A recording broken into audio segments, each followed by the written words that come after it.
guys, and welcome back to my channel. I am known as Kaythebookworm, Sedona Rose, or just K Renee.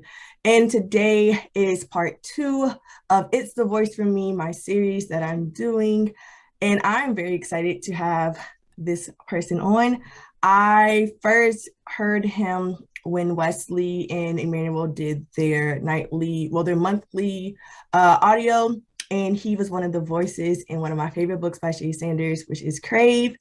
And ever since then, his voice is just whoo. So bear with me if you get through this video, because oh my gosh, y'all, when you hear his speaking voice, just hallelujah. So yes, so I have Benjamin Charles with me today. And how are you doing today, sir?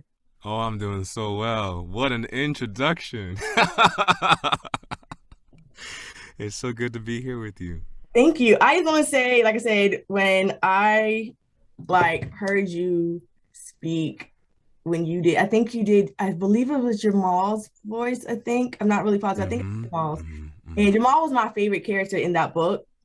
So just to hear his Yeah. voice come to light, I was like, oh my God. I was like, oh Jesus. Wow. Oh Lord. So Wow. I have a question, like I asked everybody that I interview. Okay. How did you get started and why did you get started? Those are great questions. So, I went to drama school at NYU back in the day, and my roommate and one of my close friends at the time, he ended up becoming the voice of 50 Shades of Grey, the audiobook. Oh And wow. so he kind of became a celebrity in the voiceover world.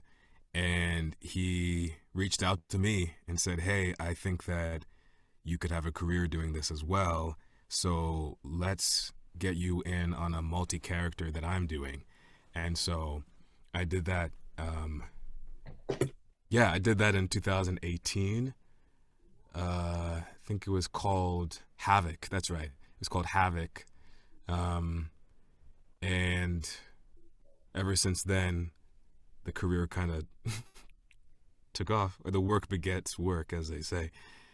Um, so your question was, how did I get started? And then what was the second part? Second one was why did you get started? Why? Um, well, growing up, I've always, okay, this is a good story. So I had a speech impediment when I was younger, and I grew up in the Bahamas, and I was taken out of class like 2 days a week to work one on one with a speech therapist. And so I was kind of intensely taught how to speak. Uh-huh. And so they kind of trained me out of an accent, like a natural accent, because I was learning how to speak in this very generic Western way. Yeah. And then I came to the States, and the little trace I had of a Caribbean accent was ridiculed. And so kind of immediately I was like, let me wipe that away and become as neutral as I can be. And when I went to drama school, my speech teacher loved me, but I felt like the people that were in class with me were really like, they called it vocal fry. There were people who like didn't really, they just talk like this, and Yeah. like they didn't know how to support themselves on the breath. And I felt like I was doing the most because I was articulate, and I was like, Yeah. I feel like I'm not gonna be able to work in TV and stuff because I talk too proper, or I hit my consonants and my vowels too much. And then it's so interesting because for most people, I think once they get older, they realize the thing that they wanted to distance themselves from the most when they were younger because it made them stand out becomes their superpower as they get older. And so I love speaking now, and this is kind of the perfect way to communicate to people with only the voice. And I think the voice is such a powerful instrument. So much of the emotion that humans experience lives in the voice. Um, and being able to tell a story with your voice alone is like the ultimate dream. So that's why I keep on doing it. And it challenges me and teaches me about um, nuance and generosity of spirit and how the spirit is translated through the voice. And if you only have the voice, how do you translate all of this information? It's awesome. I feel like every time I do a new book, I'm learning. So that's good too. I like to Yeah, keep learning. I like those answers. Yeah. I'm smiling the entire time. I don't know what it is, but your voice. Oh my gosh. Your voice does it for me. Well, I'm Sorry. smiling too, Oh, so sorry. it's I'm sorry. mutual. So, my next question, and I asked some of my fans who watch it, some questions because when I told them I was interviewing you, they were just like, "Girl, how the freak did you pull this off?" Um, so Oh, I saw uh-huh. that you just did your a new audiobook with Agent Monique, shout out to her, That's which right. was Love in Law. That's right. I read that book. I love the book. It's a good So book. it is. So my question to you is because there are so many characters in that book, and I saw that you did it alone. Oh yeah. How how did you I think as an audio, I think as an audio narrator, I feel as if you have to, I guess, read it as well, read it before you actually learn the voices. So how did you Mhm. come up with all those multiple voices? Because if you don't read the like if you haven't read the book, there is a lot of characters going There's a in lot within going on. characters. She even has like a whole family tree before That's you right. dive into the book. So, and I caught myself about maybe 3 times going back to the tree just to make sure I was like, she's dating him. That's the brother of that one. Okay, I'm on the That's right track. right. So how did you like figure it out? And it's like for your other audios too, how do you know to like which voice fits that character? Yeah. I think and this one was I jumped in the deep end a little bit with Love and Law and I love it that way. um and that was a whole world as you said like you need to reference the family tree because there's so many different plot lines you're following. It's like its own universe, and Adrian Manika is such a genius in my book. Um, so here's the thing. I think at this point it comes down to intuition. It comes down to intuition for me because I used to in the beginning kind of really meticulously plot out okay so this character is going to sound like this and then Mhm. that character is going to sound and it started getting so heady for me that I wasn't enjoying the work as much and I know narrators who can't they can't let go and enjoy the work until they do that really meticulous specific kind of work Mhm. but I've found that less is more when it comes to making distinctive choices with the characters. Uh, and I, so for Love and Law, it was. I mean, there were a lot of people. There were a lot of people. So I, but I do think that I was fine in making those distinctions and differentiations. Um, but it comes down to like like with for instance with this one in particular I recorded the first chapter or two and then kind of went back and listened to it and was like are these what were my impulses like what were my impulses for these different characters and do they sound different and do they it doesn't sound clear there are a few of them that sounded very similar and so I went back and thought like okay so make this distinction and make that distinction but when you're reading so much and so quickly that it really has to live in your body or else it's going to interrupt the flow for me. So it really does come down to like, what is my impulse? What is my first impulse and what is my first intuition with that character? And most of the time, like 8 times out of 10, that first instinct or first intuition is what ends up sticking for that character's voice. Yeah. Cool. So when you say like you used to basically what you kind of said, it kind of reminds me of writing because like I said, I'm an author. So I know how some people like to like specifically have to like I have to do an outline for each chapter in Mm-hmm. order for the book to flow. Mm-hmm. I'm kind of like you. I just throw something out the wall, and if it sticks, it sticks. And if I That's don't right. like it, and if I read it, and I always read it back, and if I Yes. don't like it, then I'm like I can change it as I write. Yes. I that It's a good thing and a bad thing because sometimes I realize doing that my work, like it basically drags along. But at Mm-hmm. the same time, I tried to outline one book and I looked at it and I realized all the stuff that I was writing was none of it was on the outline. So I was like, you know what? Mm. Outline's not for me. Yeah. And I'm okay with that. Yeah. I mean, that's I love that too. That you can go your own way, right? Mm-hmm. Like what other people do and what works for other people doesn't always work for you, and that does not make you less than. It That's just very makes true. you spectacularly you. That is very, very true. Yeah. So my next question Mm-hmm. is, what is the most challenging part about narrating? Because I do have a two-part. So Okay. I haven't read the book, but I learned from a friend that you played an LGBT character. Yes. How was that? What was the challenging part in that role? Um, that one wasn't challenging to me. I find I think it might be most challenging for me to do someone with an accent that I have to like I had to do a book where I had a southern accent and I spent some time living in Atlanta, Mhm. but Atlanta is not the South. The South. You know Yeah, what I mean as far as accents go? yeah. Um so that one was more that's probably the most stressful thing I've had is how to maintain an accent like authentically for Mhm. hours on end. Um But that's why I got into storytelling work is to portray as much of the human experience as possible. That's really what I'm here for. I want to portray as many aspects of the human experience as possible. Absolutely. Cool. I Yeah. like that answer. And like I said, I understand because I'm from the South. I'm from South Carolina.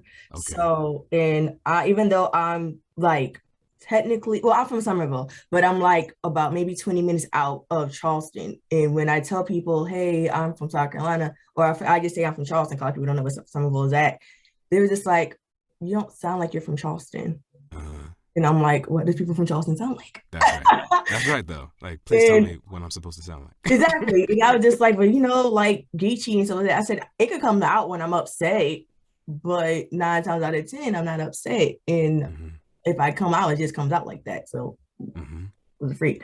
Uh Mhm. so back to Love and Law. Because that book Uh-huh. was by yourself, do you like doing work that's by yourself or do you like doing with other narrators? Well, I you were talking about Wesley. Um, and Wesley and I have been doing some duet narrations recently, and I had never done duet. I kind of up to this point had only done, even if I was doing multi-character or dual narrations, all my chapters were recorded alone. So I Mm, was just used to, it's always just me. It's always just me. It's always just me. And doing these duets where we are recording essentially at the same time has changed my life, to be honest. Because recording by yourself, especially when you're not with working with a director or a sound engineer, it's a very, you could say solitary, but I'll go ahead and say lonely experience. mhm. It can be a pretty lonely experience when you're sitting in I sit in my closet and my kind of like souped up at home studio closet, and I'll be in here for hours and hours on end, day after day, and you can forget that the work you're doing is ultimately going to communicate to other people, Mhm. and that what you're doing is actually a bridge between an author who had a intention to communicate and the listener who is hungry for that communication and that contact, and you can get lost in the words and get lost in the purpose, I think. And doing a duet is like being in a scene for me. It's like scene work where it's alive, and you put all your attention on the other person, and you have something you want from them, and sometimes you get and sometimes you don't, and it just keeps you alive and in the moment and present. Um, but I think that it's a nice challenge doing books on your own, and in a way, you have to be your own scene partner. And I think that that also exercises a muscle that that's pretty neat. It's pretty neat. It's like doing a really long monologue or something if you were on stage. Cool. So speaking of that duet you did with Wesley, I read the book and oh my gosh, Yeah. she she was something. She had me wanting to find the den. I was like, good Come God, on, come on. that book was something. Because I've heard so many things about it, and I was just like, let me just read it just to see. Because I didn't think I was gonna like because of the cover. And Hmm. reading it and getting, I'm not gonna lie, I didn't reading it, and I'm like, what? Huh? And it Hmm. reminded me, I don't know if I don't know if you watched this, but it was a show, it's a show on BET Plus called All the King's Men. Uh-huh. And even Marcel's in it, and she's kind of like the owner at the den, and she has her own like, well, they don't have sex, but it's like a strip club for men, like for women. Uh-huh. And reading that book and then watching the show, it was like, yeah, if the den was real, this is how it would be, just with sex. Wow. Yes, Beautiful. it I'll have was to check that out. definitely was good, good, good, good, good, good. Do I have any more questions from my fans? Yes, I do. I have a spicy question, and I'm glad we're on Spicy, the topic. spicy. Okay. She wants to know if you have used any material that you read on your sexual partners. You know, a gentleman never kisses and tells. That is No, very true. That is very true. That is very true. I can't say that I have, but my God, I have I have such a stockpile of content to use if I want to, you know?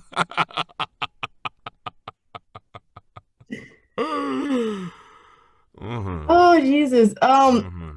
Do you okay? So when you do read those books that are very spicy, because 9 times out of 10, doing my research on you, I realized that you do a lot of very spicy books.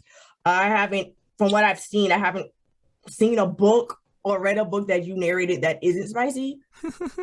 Do you like, as you're reading it, do you feel like, what am I getting myself into? Or do you honestly feel like, or do you get fans that would just like, hey, listen, reading it and you doing this scene had me doing some things to myself. I. I now I haven't I haven't gotten those kind of DMs yet, but I mean I'll go back to kind of my mission statement before. Like I got into this whole because to me this the voice acting is just a natural extension of the storytelling that I do in other forms, and I always kind of dreamed of being a storyteller. Mhm.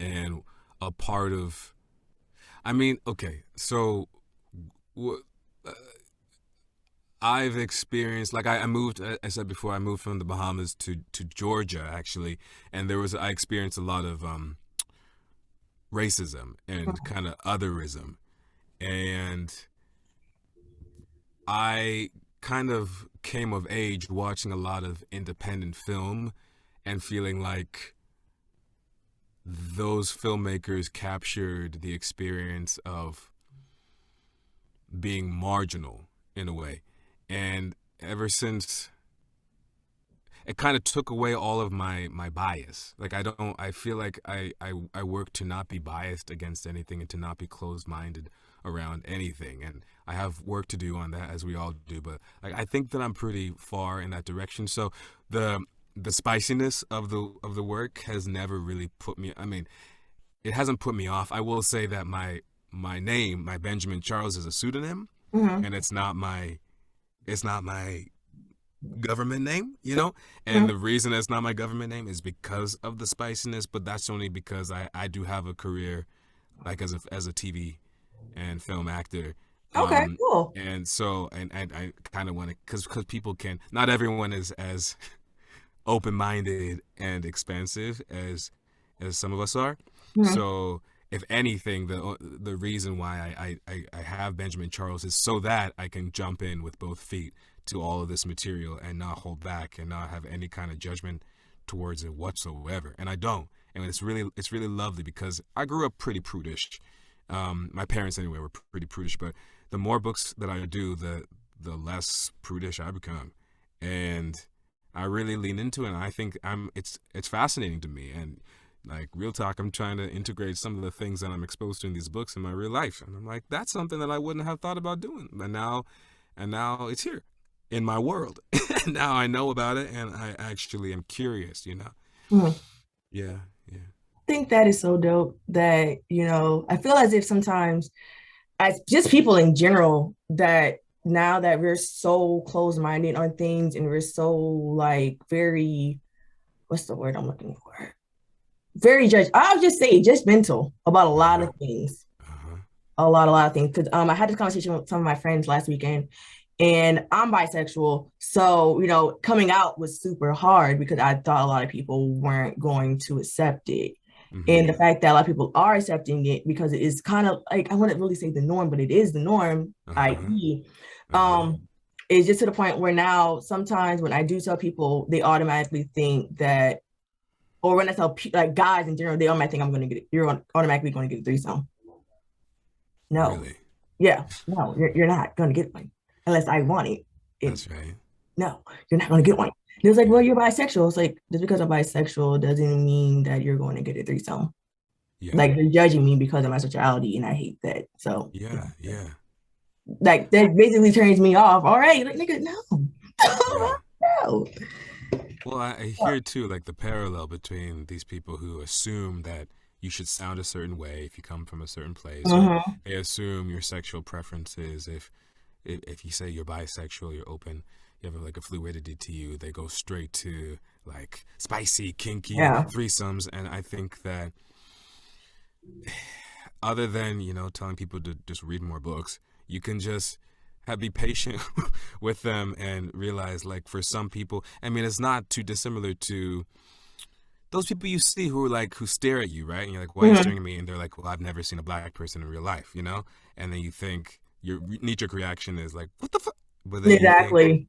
but actually, yeah, after my ego bristles and I think this is ridiculous, I also think, when was the first time I saw something other? Like, when was the first time, you know what I mean? And Mm-hmm. to kind of extend your generosity to them and be like, look, I'm going to be real patient with you and say, I understand why your mind might jump to, oh, threesome if you're bisexual, because that's literally the only thing that you've been exposed to when it comes to this, to people who are women who are bisexual, because many mainstream people like fetishize.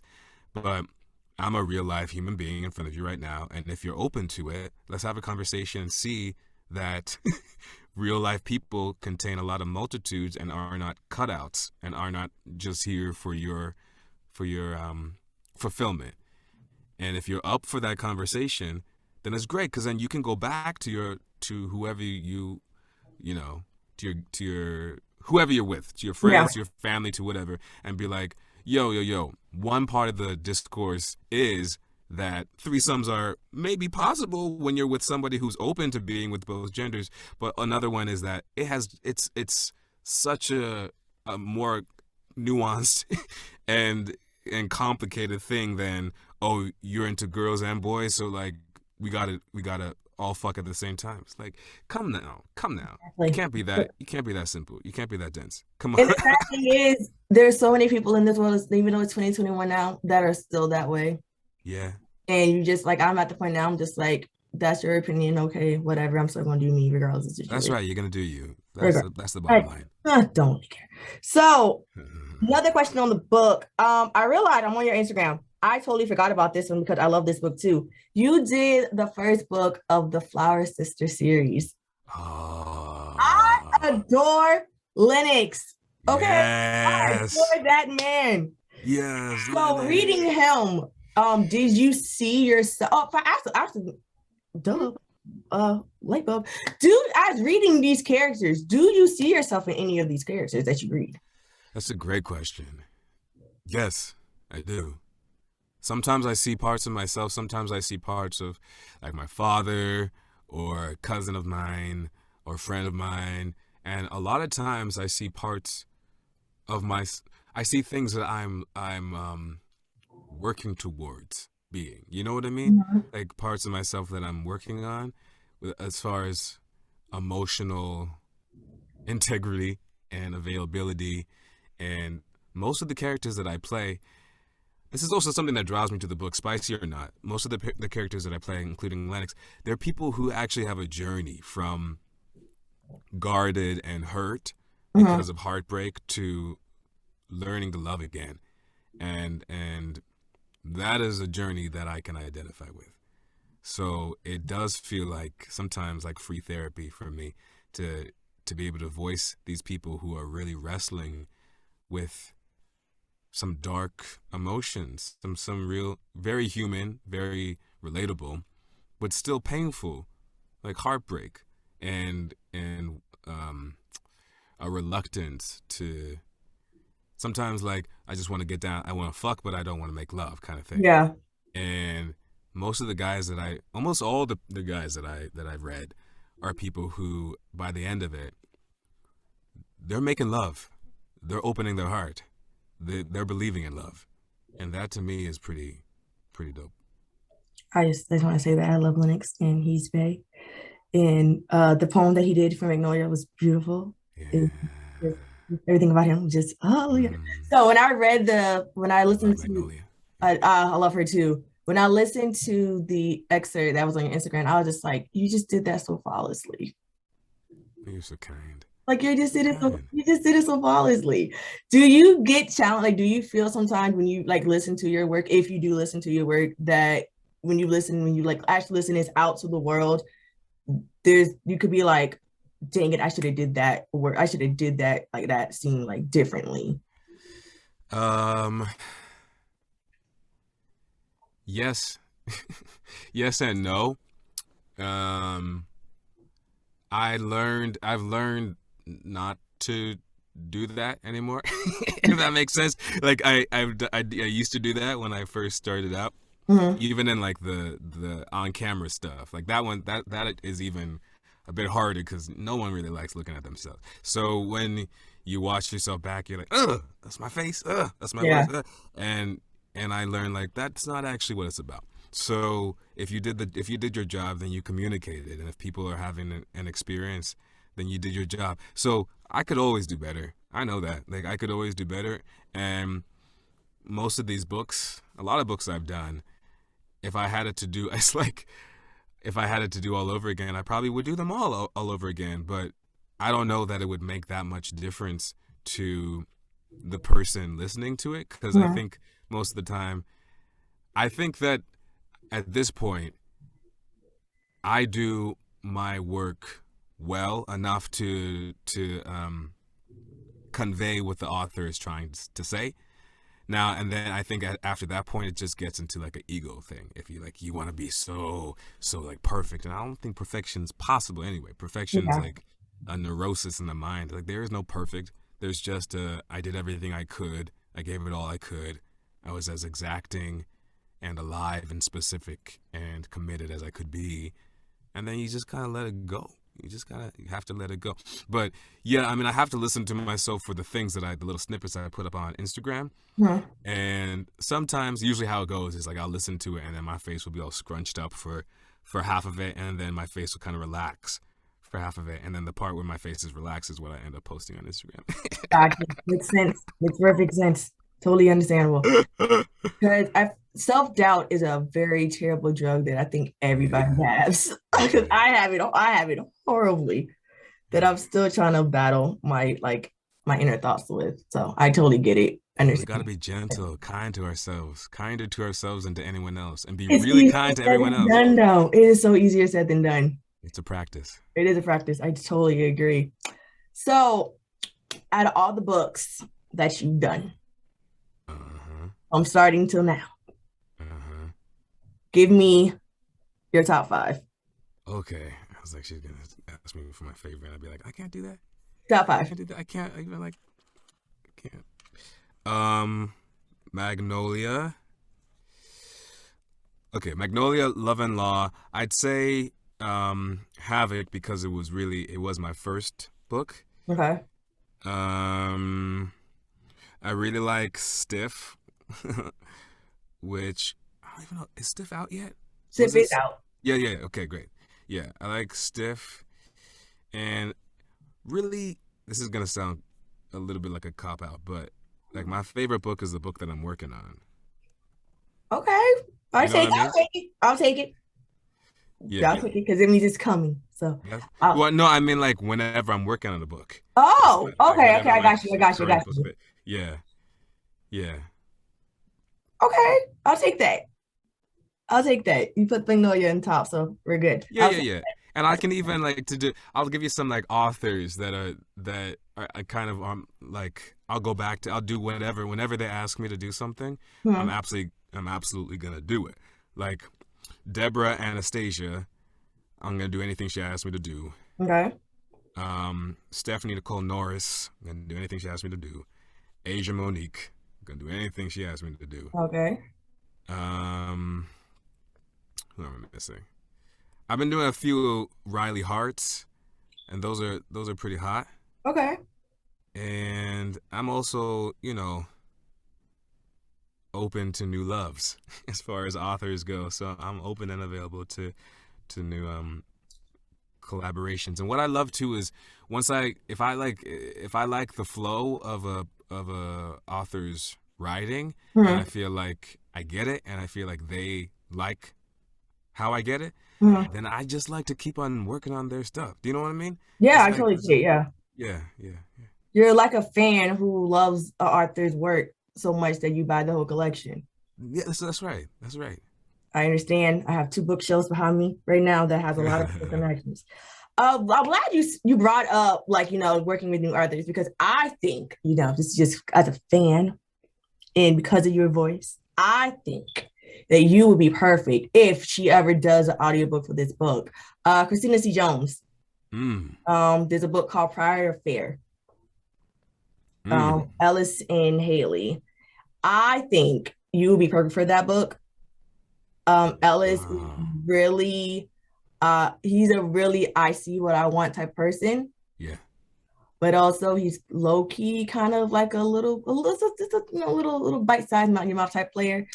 But I love the story because the story reminds me of the movie The Photograph with Issa Rae and Lakeith Stanfield. Yes, yes. I love that movie. So reading that book definitely reminded me of The Photograph because of the historical, I will say historical Black love, historical fiction Mm-hmm. Black love. That's what I'll say. Mm. Definitely. So, if you're looking for new authors and, she, decides to make that audio, I think you'd be perfect for that. But, that's just a little me. Thank you. But I feel like you're manifesting right now. Yeah, Thank you. listen, you're manifesting. I'm manifesting a lot of things because I would love for you to do a book for me. Um, Yeah. right now the books that I'm doing, your voice is a little too deep for them Okay. because they're That's like okay. That's they're okay. like high school, early 20s. But I do have a book that I'm working on, that we're working on next year, and his voice is a little bit deeper. So, just FYI, just throwing that out. Okay. Looking forward to it. So Yeah. yeah. So I think that is all. I don't really have any more questions. Okay. I'm like really flustered right now because I don't get flustered, but it's just something to say, something about your voice. I don't know what it is. Oh, you gassing me up. You, Make I'm sure just, there's I'm no just being open honest. flame I don't around. gas people up. I don't. So it's your voice. Oh, well, I Oh my appreciate it. gosh. Good God, Jesus Christ. So I just want to say, I think my personal, also another thing too, I feel like you should have got like another scene. Like you should have got like a better scene with, I know it was Wesley and Manny's show, but just, mm, mm. That reminds me too. How is it working with Wesley? And I love it. have you worked with Manny yet? Not yet. Okay. No, no. But I look forward to doing it. I'm out here. I'm available and ready. I But think that book would get a lot. I think if you guys did that book together, you got to get a yeah, lot of DMs in that book. yeah. Like a lot. Okay. That's what I feel. Because All right. Bring it on. y'all voices together is just wow. You're And so then kind. adding Wesley to it as well. So, Yeah. like you said, it was a duet. So, how is that working with Wesley? Because Wesley is I a OG an in the art world. OG. Yeah, yeah. And she's incredible. She is incredible. I have nothing but praise and awe and respect and admiration, and I'm crushing on her too, and she knows it. But like, I think that she's just phenomenal. She's just magnificent, and we're slated to work on a few more books in that series Okay. and together. And I'm telling you that it's what I'm looking forward to more than anything else, work wise. Is we just get on really, really well. I love her mind. I love her work ethic. I love her voice. I feel at home when we're working together. So I just have nothing but praise. Nothing but Yeah, praise. she's dope. And the thing about Wesley too is it's like she's just so amazing that when people don't know who she is, I'm just like in shock. Yeah. I tell this story all the time because I mean I love the author. I love the fans of that author, but there's one particular book that she did. And the author who I personally I know, she posted it in her fan group. And some of the fans were upset that the author chose Wesley to do the book instead of the original person. Okay. And I went in, I was like, listen, y'all don't know who this is. Like, she's the GOAT. Like, Mm-hmm. she's the freaking GOAT in the indie world when it comes to Mm-hmm. like Black love. And it was like, okay, I'll give her a try. Not even maybe like a day later, one of the fans wrote me back and it's just like, I didn't like her. Mm. And I was like, why? She's like, because she's not such and such. And I'm so used to hearing such and such that I just didn't like her. So I was just like, so you wouldn't give a new audio person a chance because she didn't read the words correctly like the other one did? Uh-huh.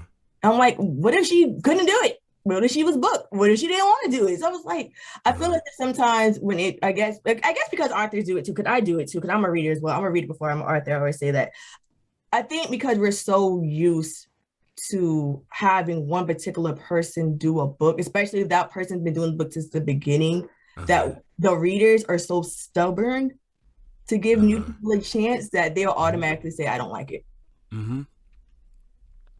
Mm-hmm. And I'm thinking to myself, like, why are we like this? I feel like I hear you. I hear you. And in a way, it's human nature, right? To Mm-hmm. kind of buck the current of change.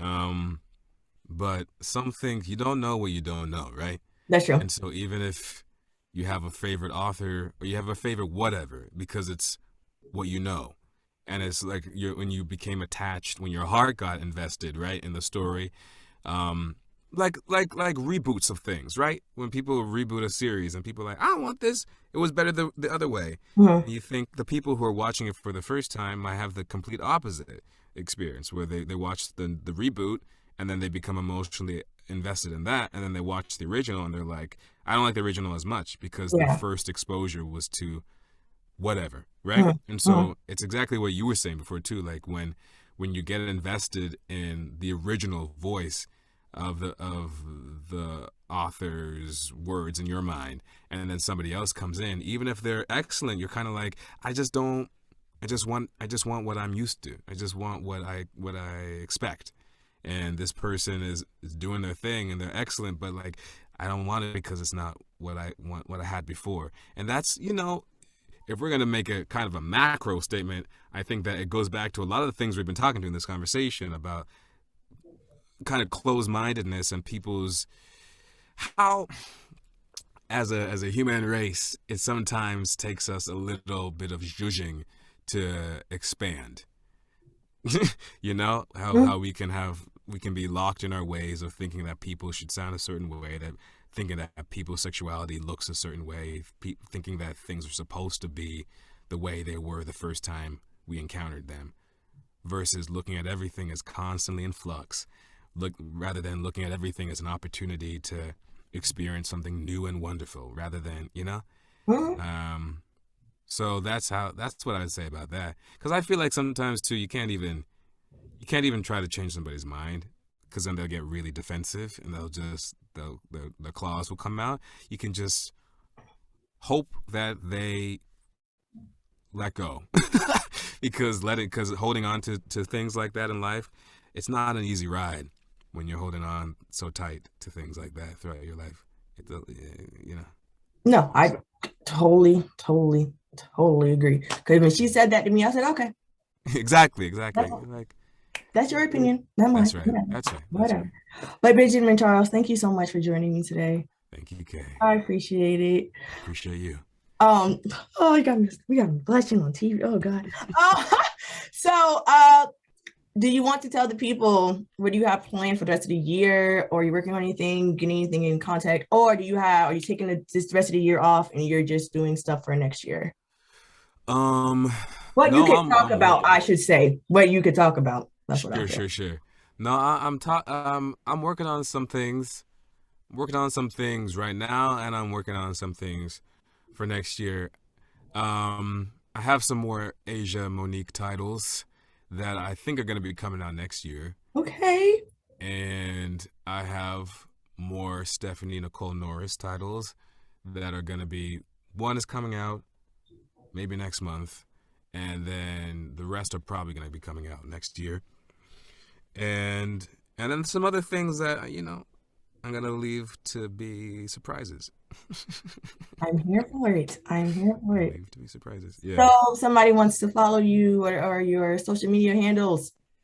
yeah. I'm Benjamin at Benjamin Charles. I think I'm at Benjamin Charles Voice.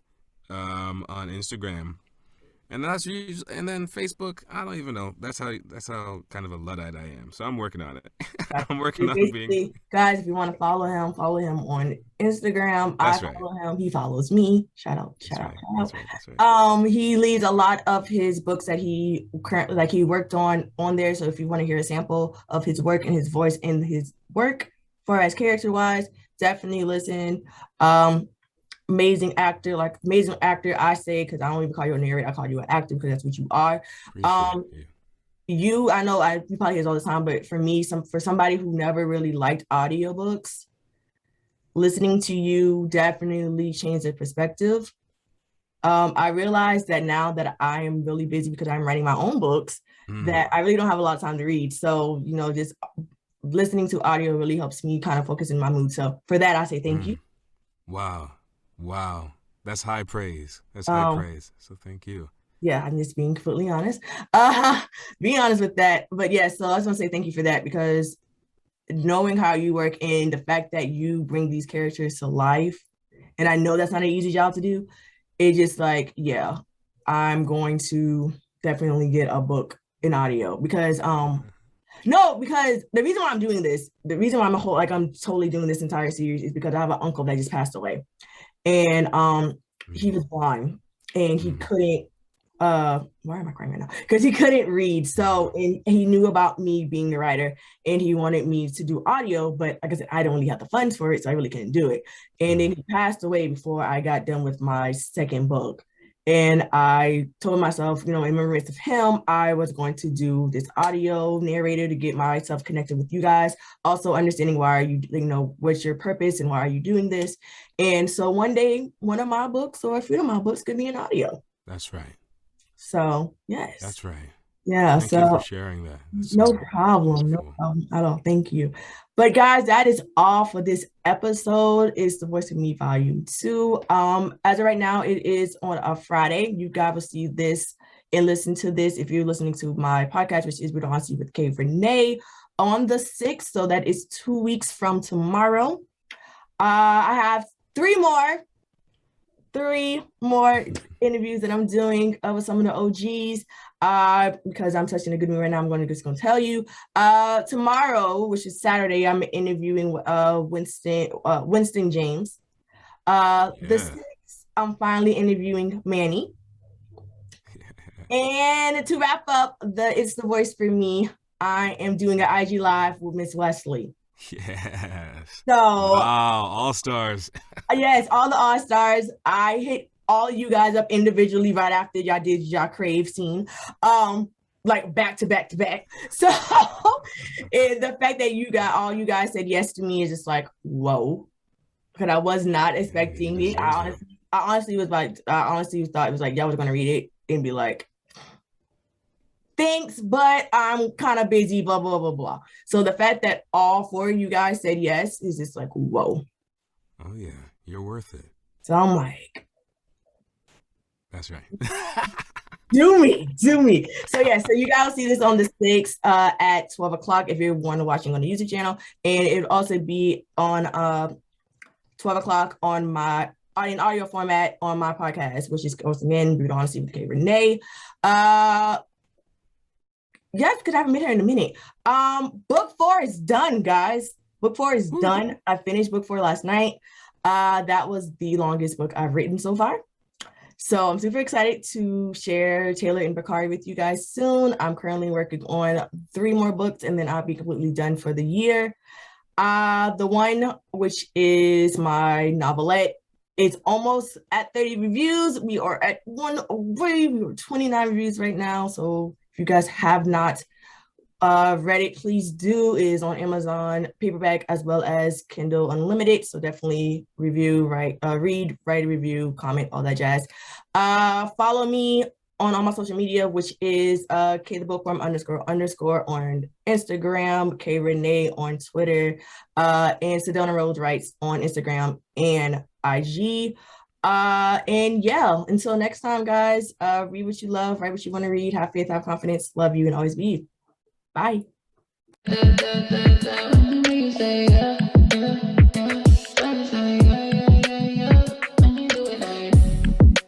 Let